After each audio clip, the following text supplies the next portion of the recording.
First of all, I want to thank the McGinty family for the honor of speaking and playing today. Thank you very much. Thank you.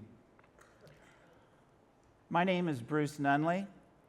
I'm here today on behalf of the Nunnelly family to stand with the McGinty family as they celebrate and honor the life of their husband, brother, father, and grandfather, and our family's friend, Chuck McGinty.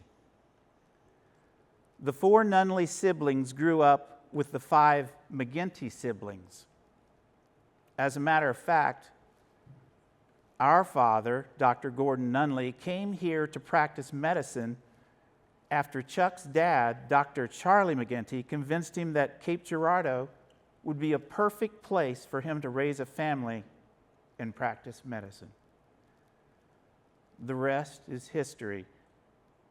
We were one pack of 9 kids who were like cousins of choice. We spent time in each other's homes, vacationed together in Pensacola, Florida, and we all saw the deep, lifelong friendship between our parents, the beloved Charlie and Martha Lou, and Marge and Gordon. My big sister Barbara was a close friend of Chuck's, and they were in the same class throughout Franklin School, junior high, and Central.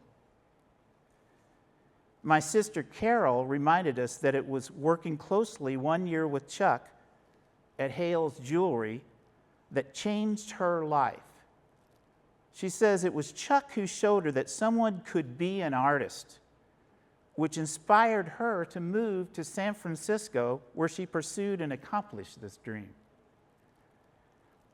I bonded with Chuck over our love and passion of music and performing as adults. My brother Paul was born in Cape Girardeau and remembers Chuck as the coolest older kid. We mourn the loss of Chuck and dedicate a very special hymn selected by Laura. It is well with my soul. I wanted to know about this hymn, so I researched it. The person who wrote this hymn was Horatio Spafford.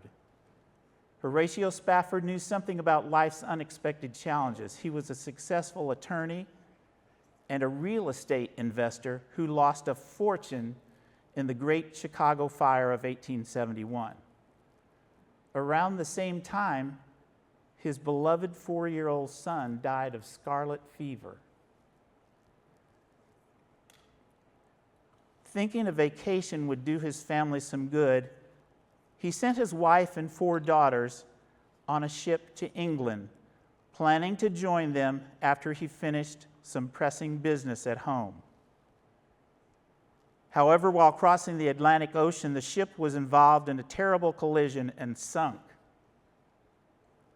More than 200 people lost their lives, including all 4 of Horatio Spafford's precious daughters. His wife, Anna, survived the tragedy.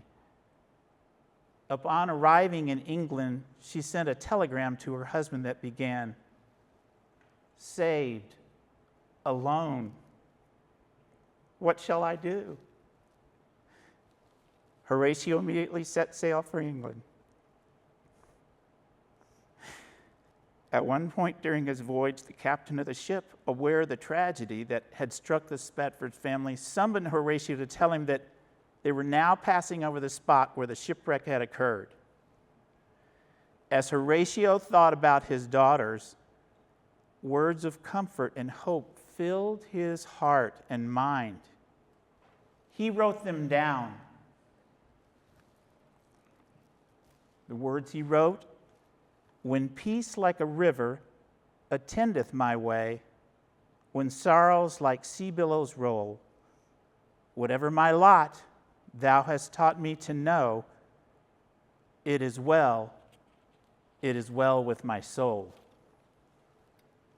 Perhaps we cannot always say that everything is well in all aspects of our lives.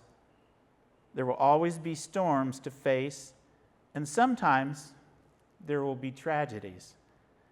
But with faith in a loving God and with trust in His divine help, we can confidently say, "It is well. It is well with my soul." May Chuck rest in deep peace, and may his memory be a blessing to our beloved McGinty family. Please, God,